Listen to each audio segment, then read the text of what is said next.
Musical musings, musical musings, musical musings, musical musings. Hello and good afternoon. Welcome back to the latest episode of Musical Musings, airing every Wednesday at 1 p.m. This program is broadcast from Roxanne, University of Technology, Peranakan. I will be bringing this program to you in two parts. For the first part, I will introduce a band or a group or a performer to you, and we will talk about one of their songs, and we'll discuss its main themes. The theme is what it's about. We'll talk about what that song is about. Then we will listen to the song and analyze the lyrics. The lyrics are the words to the song. And so when we discuss the lyrics, we will especially look at anything that is difficult to understand, any difficult vocabulary, slang terms, or any sayings that we have. We call those idioms, and an idiom may use words that don't mean exactly what they say. So we will talk about that. So we're going to talk about anything that may be hard to understand. And then after that, that will be the end of our program. So we will have the news and the latest updates from the university as usual. Musical musings, musical musings, musical musings, musical musings. Welcome, everyone. I'm Gary Gray, and I am your host for the Musical Musings program. I'm an American English teacher here at Roxanne, University of Technology, Peranakan. And I've been here for 7 years teaching English. And I'm also doing this radio program for you. And so for today, we are going to do the song Roxanne by The Police. Okay, so let's talk a moment about The Police. You probably know what that word means in English, most of you. The police, those are the people that stop you if you are doing something wrong, like you drive too fast on the highway. They pull you over, the police. That's the name of the band. The name of the band is The Police. They are a British band, and they come from London. They formed in 1977. Their lead singer, Sting, is quite famous because he went on to have a solo career after this band kind of split up. And in fact, when we talk about the band splitting up, it was an interesting situation. I am a little bit older, so I actually remember when this happened, and it was kind of a surprise. Some bands, you hear a lot of stories about how they're fighting or whatever. Like the Eagles, there were some people that didn't get along. Crosby, Stills, Nash and Young. David Crosby didn't really get along with some of the other members. That was kind of sad because actually they were good friends. And it was really just personal issues that caused that problem. But still, there were problems between them. I'm sure there were small problems between these guys. I mean, because there's always going to be, right? I mean, no relationship is perfect. So I'm sure these guys as friends, it wasn't perfect. They probably fought back and forth a little bit here and there.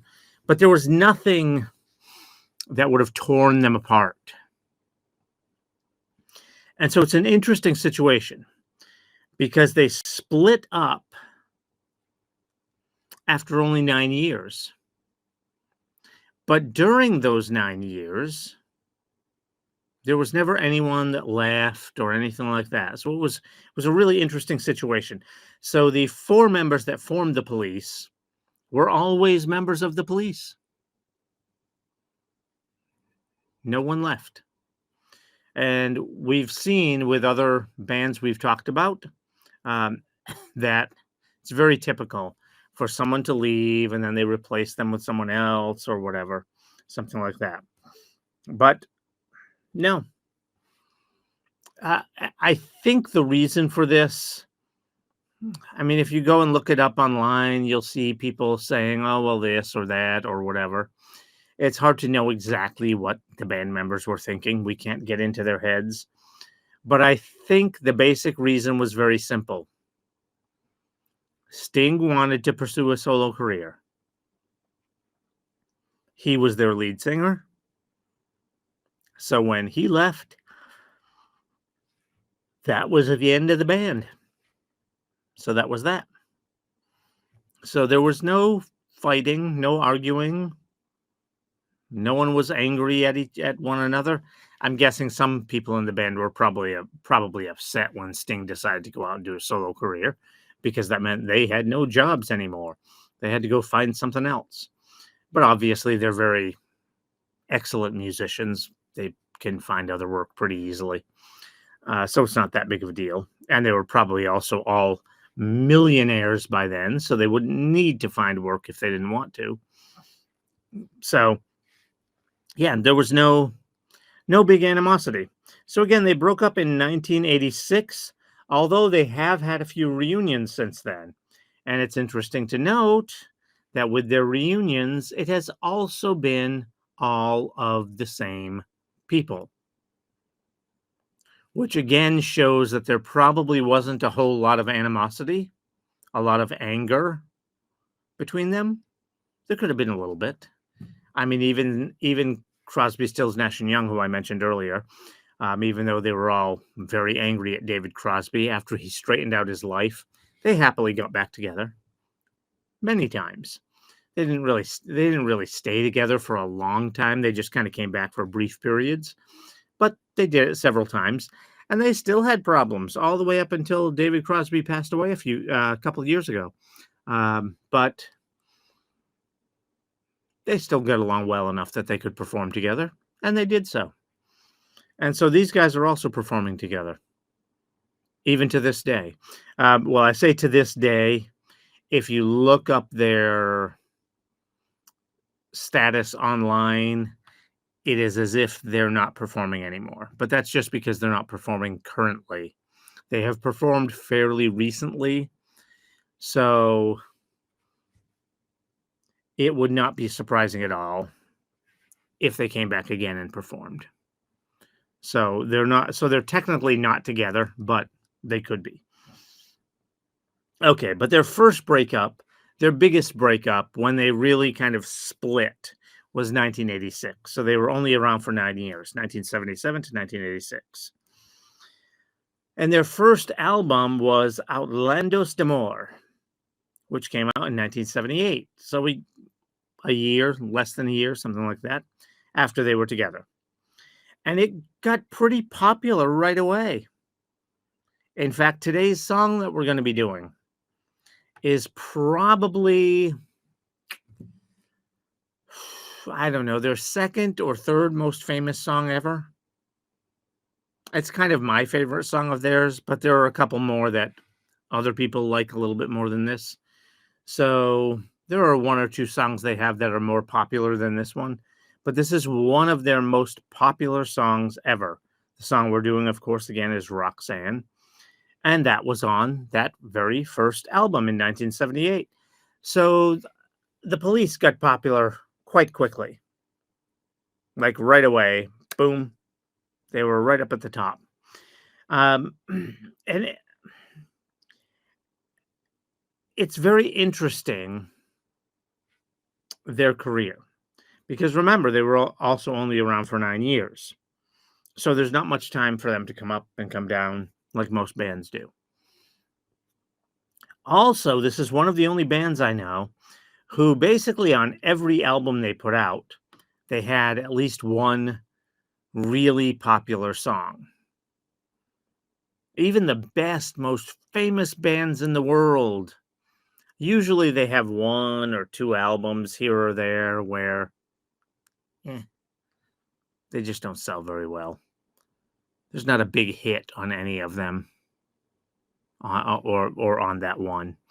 And so the album is just not very good, even from the best bands in the world. They usually have one or two albums, which just aren't very good. These guys never had that. Now, it's possible it's because they broke up so early. If you think about a band and their career, you start losing popularity as time goes on and on and on and on and on because the public wants the newest thing. They want some new music. And so if you've been around a long time, you might start trying to force the music. Got to come up with something, got to come up with something, got to come up with something. And so that might hurt the quality. And so you can imagine a band that's been around a long time, they're going to come out with a few albums that are not so great. They don't sell well. So it could possibly be that it's just because this band was around for such a short time, only 9 years. So the Police were only around for 9 years, and they never really had a bad album. So like I said, it's just a very interesting career. And because of that, they also never really kind of became unpopular, which happens with almost every band, even the most famous bands in the world, like the Beatles or Elvis. Late in their careers, even they became less popular. They were still very popular, but they were less popular. Even Michael Jackson. Everyone loved Michael Jackson, but after the 1980s, early 1990s, yeah, he was less popular. He was still very popular, don't get me wrong. Don't misunderstand me. Still one of the most famous performers ever, but less popular than he used to be. So it happens with just about everyone. Never really happened with the Police. I mean, they're less popular now, but like I said, they're not performing now. What I mean is during their career. So from 1977 to 1986. By 1986, they weren't really losing any popularity. All right, so it's a very interesting band. Never had that really up and down that most bands have. They became popular right away. Their first album, they never really became unpopular because they broke up when they were still very popular. Always had the same band members, the same four guys that were performing in the band that started it were there until 1986. So really interesting history for the Police. Okay.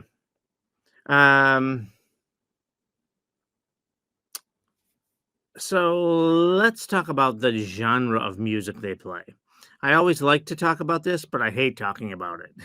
I like talking about it because everyone asks, "Oh, what genre of music is that?" But I hate talking about it because everyone has some crossover. And I would say that the Police are rock, pop kind of crossover there. That's the best way I can describe it. It's generally rock, but it's kind of a soft rock a little bit. It isn't.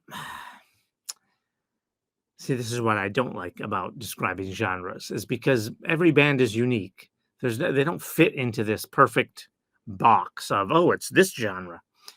So, yeah, they're not really. Their music is a little heavier, a little bit, not very much, a little heavier than what you'd call soft rock. So they're kind of just rock, but it's very pop as well. So I would call it rock pop. Maybe soft rock, but again, soft rock is usually even softer than this. So that's my best estimate of what their genre is. It's not really possible to nail down perfectly. That's the best way I can describe it. All right, so as for this song, we are doing Roxanne. All right, so I'm talking a lot in this first part because in the second part of our program, you'll see that the lyrics are fairly short. It's pretty simple. And this is a song about prostitution. Oh my God, such a bad song, right? Actually, it's not. It's partly a love song. It's the gentleman singing is basically singing to Roxanne. And what he's telling Roxanne is not to be a prostitute anymore because he loves her. So he wants to kind of take her away. So it's actually a very positive story. Sounds really bad, right? Oh, it's about prostitution. Ooh, that's not good. It's actually a very positive song. It's about rescuing someone from that life. Um, and here in Thailand, that type of thing is illegal, but it happens, and the police just kind of don't pay attention. I don't mean the police, these guys, I mean the actual police kind of don't pay attention. So it's sort of halfway kind of legal, but it's not good. It's still not good. I mean, I personally am okay with it because these people need to find a way to live. So that's how they're making their living. That's how they're making money. So, okay, you do what you need to do, right? So I'm okay with it. I'm not going to say anything bad about anyone that does that. That's what you need to do. You keep doing that. So when I say it's bad, I just mean that I don't think anyone wants to do that. I mean, who knows? Maybe there's some crazy people out there that love doing that. It's exciting. But I think most people don't want to do that. So that's what I mean when I say it's bad. I don't mean it's bad in a way that I am judging people. No. People do what they need to do. You need to make money. You need to be able to have some money for food. And rent. You need to be able to live. So anyone that's doing that for that reason, I have no problem with that. So what I mean when I say that it's not good is I mean that's probably not something they want to do. And so that's what this song is about. The gentleman singing this song is singing to Roxanne. Roxanne is a woman's name. So he is singing to Roxanne, and he's telling her that she doesn't need to do this anymore. He will take care of her. All right. So it's actually a very positive song. Sounds bad about prostitution. Very positive song. Okay. So let's get to it. Let's listen to the song. For those of you joining us on YouTube, if you've listened to this program before, you know the deal. We cannot embed the video here on YouTube. YouTube has certain rules. We probably could if we put it small enough and interrupted it or whatever, but we don't really want to interrupt it. So we're just going to give you the link. You'll see the link in the upper right corner. You can click on that and then click on back to come back here for the analysis of the lyrics. And for anyone listening on streaming or radio, you should have no problem. You should be able to listen just fine. So, all right, let's get to the song. Musical musings, musical musings, musical musings, musical musings. Okay, welcome back. All right, so that was Roxanne by the Police, and it is about prostitution, which again sounds very bad, but it's actually a good song. It's about rescuing Roxanne from that life. All right, and it starts out right away with the lyrics. Right away, it starts out with that theme. Roxanne, you don't have to put on the red light. What does that mean? You don't have to put on the red light? What does that even mean? Okay, so in some countries, for example, um, the Netherlands is very famous for this. In some countries where this is legal, the women will put themselves on display, stand in front of this open window, stand in front of this window so everyone can see them out on the street.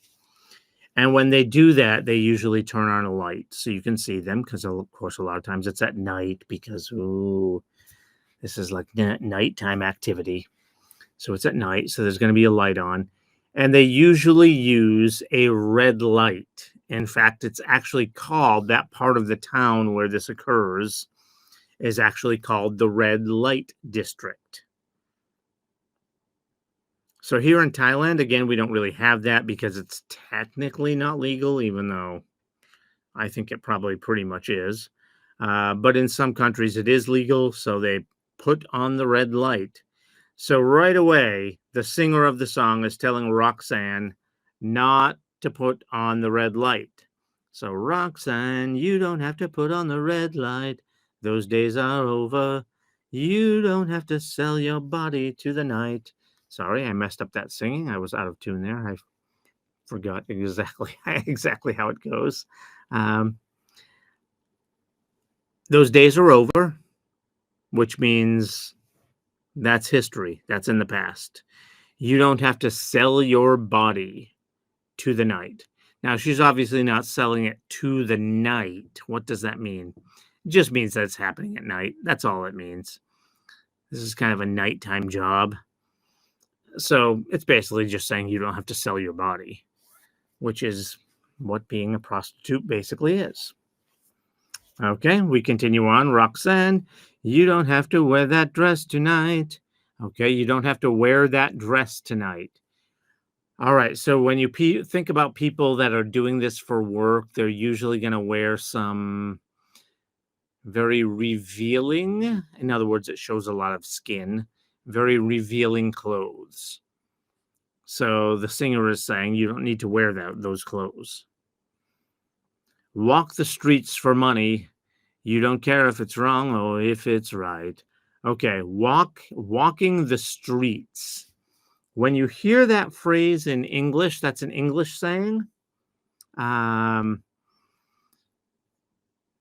you hear someone saying they're walking the streets, it usually means one of two things. It could be like a criminal who is released. You might hear that, oh, well, they're now out there walking the streets. Or it's usually related to this, prostitution. When we say that a woman is walking the streets, it means she's a prostitute. That's what it means. Okay, and you don't care if it's wrong or if it's right. So in other words, this is just something she needs to do. She has no choice. Doesn't matter if it's good, doesn't matter if it's bad. She doesn't care. This is what she needs to do to survive. All right, so then we get to what is, I guess, basically the chorus. It's really just one line. Roxanne, you don't have to put on the red light. And then it just repeats it several times. Okay, and then we get to the next chorus.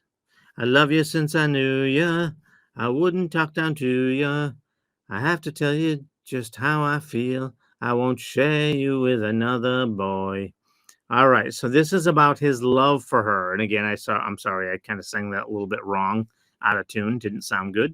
I don't remember the exact. Love you since I knew ya. I kind of remember exactly how it goes, but not quite. Wouldn't talk down to ya. Something like that. So I think I remember exactly how it goes, but I didn't do it quite right there. I kind of messed it up a little bit. So I loved you since I knew you. So again, that's pretty easy to understand. He loves her. I wouldn't talk down to you. Okay, so here is another English language saying. What does it mean to talk down to someone? Down, that's like, so what are you looking down at them while you talk to them? That doesn't make any sense. Actually, it kind of does. Think of someone that's being very aggressive because it's bad. And this is someone who loves her. And he says he wouldn't talk down to her. So think of someone that's being aggressive and imagine the girl is sitting down, he's standing up, and he's leaning over her, angrily talking to her. That's kind of what that's about. So that's very intimidating, very scary for the woman. It's kind of like that. That's where the saying comes from. Now, it doesn't quite mean even exactly that. It's not really necessarily intimidating. So it doesn't necessarily mean exactly that, but that's where it comes from.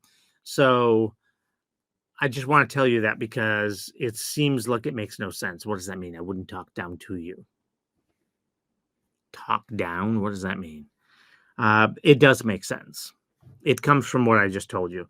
Now, again, it doesn't quite mean exactly that, the way we use this in as a saying about talking down to someone, but it is similar. It's still fairly insulting, like the example I gave you is insulting. It insults the person. So when we say talking down to someone, it means we're treating them like they're not important. We're not listening to what they have to say. We're just talking to them. We're just telling them. We're not listening to what they have to say. We don't care about their feelings, things like that. So when you talk down to someone, it means that you're treating them like they are less than you are. You're smarter than them. You know better. All right. So he's saying he wouldn't talk down to her. I have to tell you just how I feel. I wouldn't share you with another boy. All right. That last line is very important here because, again, we're talking about him loving her. There's nothing really confusing about that line, though. I won't share you with another boy. It's probably not a boy. It's more of a man, but whatever. That's the word they put in there. And it's not rhyming like a lot of songs do. So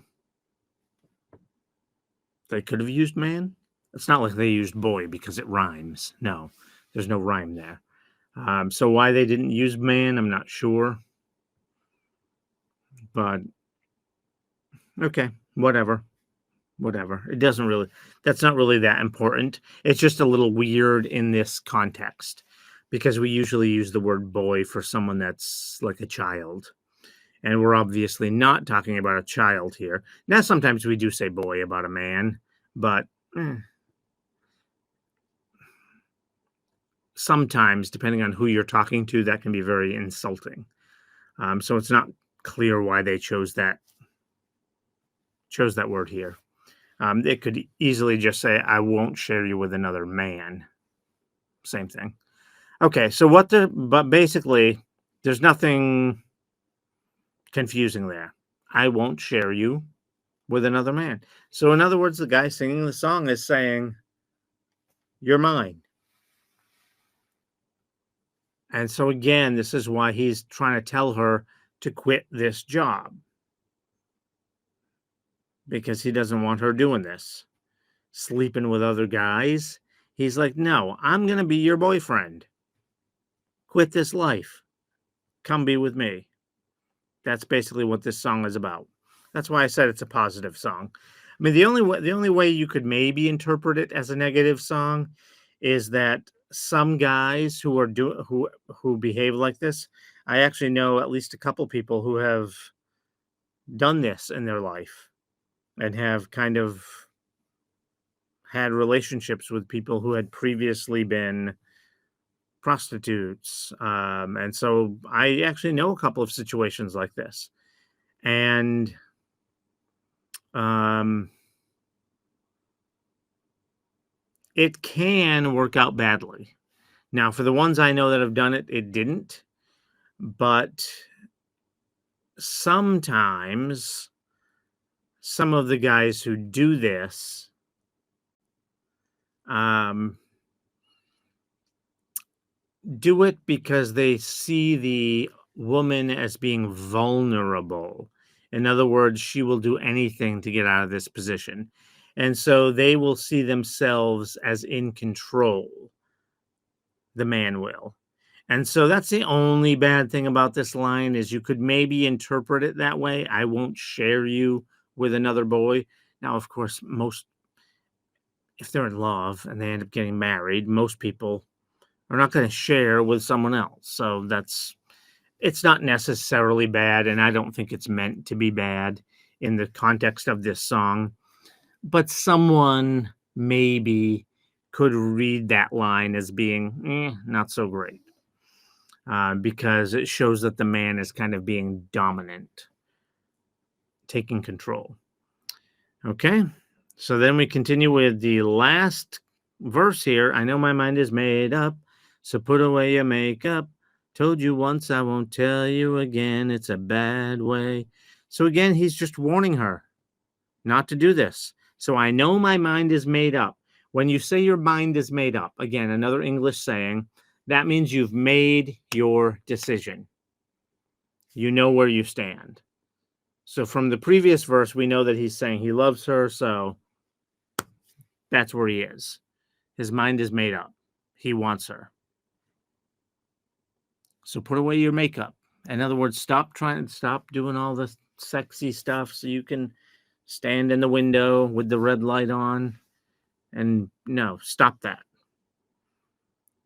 I told you once, I won't tell you again. That's another saying we have in English. And if you say, I told you once and I'm not going to tell you again, it means this is the way it is. I shouldn't need to tell you again. I'm certain about this, 100%. Told you once, I won't tell you again. It's a bad way. So in other words, he's telling her again, don't do this. Now, it's a little bit weird for the last verse. Told you once, I won't tell you again. It's a bad way. I would have thought we would have ended the song. Told you once, I won't tell you again. Follow that with maybe something that has to do with him loving her. Instead, it's kind of still trying to instruct her not to do this. It's a bad way. Doing prostitution is a bad way. I would have thought we would have ended the song a little bit differently, but that's how they chose to finish up the song. We end with telling Roxanne not to keep doing this, which I understand that's kind of the point of the whole song, but the reason why is because he loves her. So I thought we would end the song with something about love. But no, it's still about trying to stop her from doing what she's doing. So that's the last verse. We get back to the chorus. And it's kind of the same thing with Roxanne. You don't have to put on the red light. So again, we're warning her that she doesn't need to do this. Okay. So that's the song. And the Police, they have a lot of other great songs. Every week, I try to use bands that are pretty popular. As we continue on with this series, we may have to start getting into some lesser popular bands. We've done a few before. But most of the bands we've done are quite popular. And the Police is one of them. They're also quite popular. So they've had a lot of great songs, a lot of big hits. Every Breath You Take, Don't Stand So Close to Me, Message in a Bottle, and lots more. Probably my second favorite after Roxanne is Message in a Bottle. I think for most people, because it was featured in a movie as well, their favorite song is probably Every Breath You Take. By the Police, but there are many. And a lot more. I've really only mentioned 4. Every Breath You Take, No Send So Close to Me, Message in a Bottle. We just did Roxanne today. So we've really only mentioned 4. There's a lot more than that. So I always encourage anyone listening to this to go check out these bands, these artists. And I'm going to say the same thing with these guys. They have a lot of great songs. Go check them out, especially the songs I mentioned. I think Every Breath You Take is probably their most famous. My favorite song by them is Roxanne, but my second favorite is probably Message in a Bottle. So go listen to that. And like I said, if you really like it, just listen to some of their other songs that I haven't mentioned. There are plenty of others that are quite popular, quite good songs. All right. Thank you for joining us for today's Musical Musings program. Please stay with us and make sure you tune back in next week when I will bring you another great song. And please subscribe to our channel. Don't forget to do that. Thank you. Musical musings, musical